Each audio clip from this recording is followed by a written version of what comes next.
नमस्कार दोस्तों, मैं हूं रविंद्र शर्मा। आज आपको एक कहानी सुनाना चाहता हूं। विषय है, जैसे जैसे इंसान के अंदर आर्थिक तंगी बढ़ती है वैसे वैसे उसका दिमाग और मन भी संकुचित हो जाता है।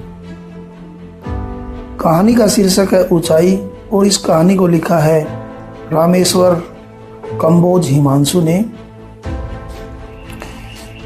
पिताजी के अचानक आ धमकने से पत्नी तमतमा उठी। लगता है बूढ़े को पैसों की जरूरत आ पड़ी है, वरना यहाँ कौन आने वाला था। अपने पेट का गड्ढा भरता नहीं, घर वालों का कहाँ से भरोगे। मैं नजरें बचाकर दूसरी ओर देखने लगा। पिताजी नल पर हाथ मुंह धोकर सफर की थकान दूर कर रहे थे। इस बार मेरा हाथ कुछ ज्यादा ही तंग हो गया था। बड़े बेटे का जूता मुंह बा चुका है।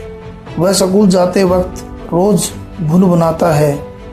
पत्नी के इलाज के लिए पूरी दवाइयाँ नहीं खरीदी जा सकी। बाबूजी को भी अभी आना था। घर में बोझिल चुप्पी पसरी हुई थी। खाना खा चुकने पर पिताजी ने मुझे पास बैठने का इशारा किया।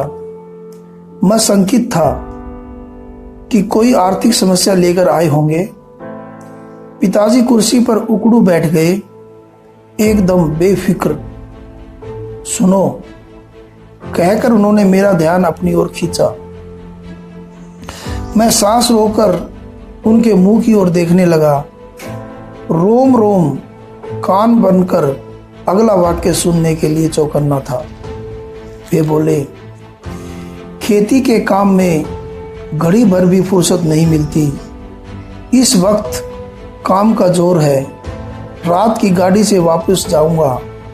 3 महीने से तुम्हारी कोई चिट्ठी तक नहीं मिली। जब तुम परेशान होते हो तभी ऐसा करते हो।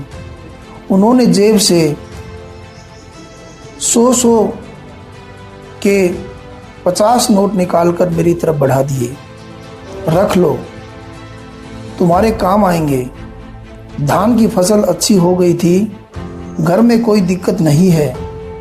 तुम बहुत कमजोर लग रहे हो। ढंग से खाया पिया करो। बहू का भी ध्यान रखो।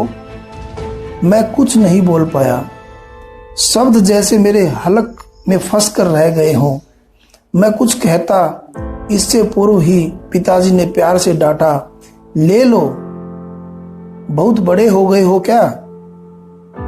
नहीं तो। मैंने हाथ बढ़ाया। पिताजी ने नोट मेरी हथेली पर रख दिए। बरसों पहले पिताजी मुझे स्कूल भेजने के लिए इसी तरह हथेली पर अठन्नी टिका देते थे, पर तब मेरी नजरें आज की तरह झुकी हुई नहीं होती थी। शुक्रिया। Thank you. Have a nice day.